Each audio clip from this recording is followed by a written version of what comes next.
Et grâce à ça, ils ont édité cette année un calendrier magnifique qu'Olivia va nous présenter. Mais oui, le calendrier de Gamelle Plaine qui a été réalisé cette année par le photographe de Caen, Jackie Le Canu. Des photos qui racontent les histoires de sans-abri avec leurs compagnons. Et cette jolie formule pour illustrer ce calendrier, 4 pattes pour se relever.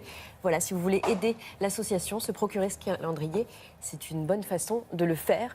Et puis je voulais vous parler d'une autre actualité qui concerne les animaux. La célèbre association de défense des animaux PETA vient de désigner la personnalité de l'année à titre posthume. Il s'agit de Roger Moore, parce que vous ne le savez peut-être pas, mais Roger Moore était impliqué dans la défense des animaux. Sa fille a même dit que plus que ses 7 James Bond, plus que son personnage de Lord Brett Sinclair dans Amicalement Vôtre, il prenait au sérieux sa mission pour PETA. Voilà, donc l'association qui lui rend hommage. Et puis je voulais terminer par l'actualité web du jour. Elle concerne la figure la plus célèbre d'Internet, Mark Zuckerberg, qui vient de publier ses vœux sur le réseau social qu'il a créé. Des vœux en forme de mea culpa cette année. Il reconnaît des erreurs, notamment dans la chasse aux fake news, les fausses nouvelles, dont on a aussi beaucoup parlé en France cette semaine.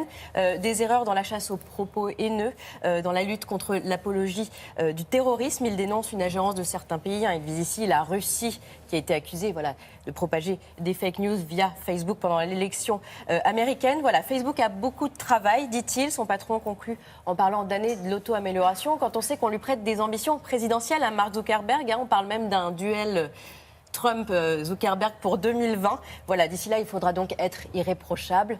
Donc, il maîtrise sa communication, même après une année de crise. Merci beaucoup, Olivia.